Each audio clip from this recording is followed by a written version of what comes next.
vezes me perguntam, você já foi para Budapeste, na Hungria? Não passei por Budapeste. Budapeste é que passou por mim. Passou por cima, sem dó. É uma cidade profunda, seria esse o adjetivo. Budapeste é uma cidade complexa. E ela é literalmente dividida em duas. Buda e Peste.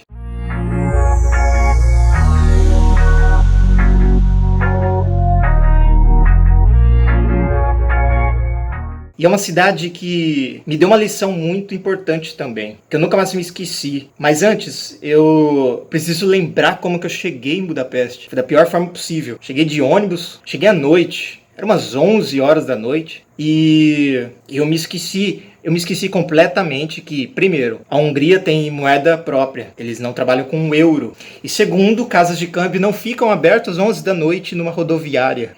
E quando eu cheguei em Budapeste, a rodoviária estava praticamente fechada, estava escuro, não tinha mais ninguém. Alguns moradores de rua deitados, e nosso ônibus foi o único que chegou naquele horário. E eu falei, pronto, me ferrei. Minha primeira experiência em Budapeste vai ser me ferrando aqui, cara. Eu vou dormir nessa rodoviária. A rodoviária era longe do hostel, onde eu já tinha reservado. Hostel Superman, que chamava. Nunca mais esqueci desse hostel.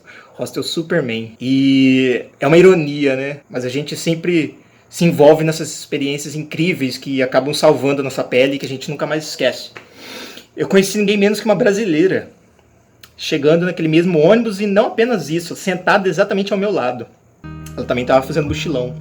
E quando ela me viu meio perdido já naquelas alturas pela rodoviária, ela perguntou, você está indo para o centro de Budapeste, né? Eu falei, sim, mas eu não tenho dinheiro para pagar o ônibus ou o metrô. Ela falou, putz, eu estou indo para um hostel chamado Superman, no centro. Eu falei, putz, coincidência, é o meu hostel que eu reservei no Booking. Ela falou, não, então, combinado, eu pago pra você esse ticket e a gente vai.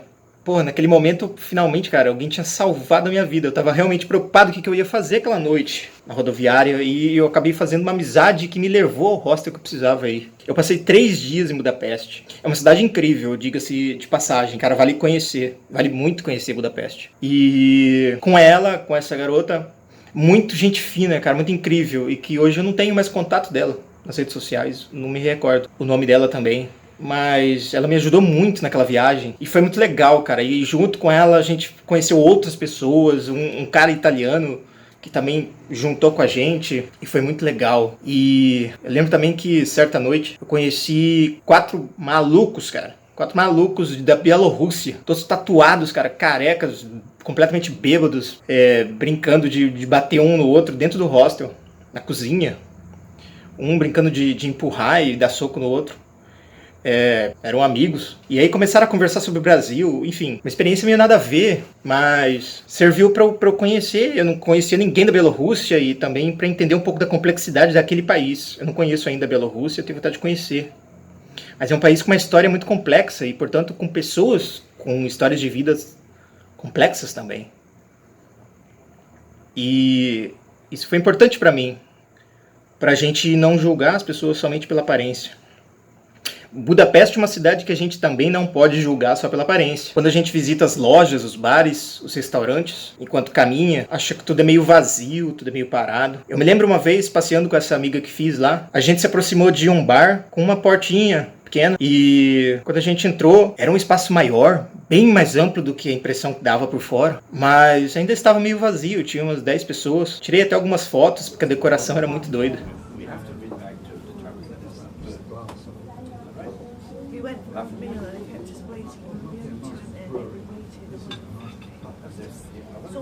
Falei, ok, esse é o bar. E depois eu descobri que não.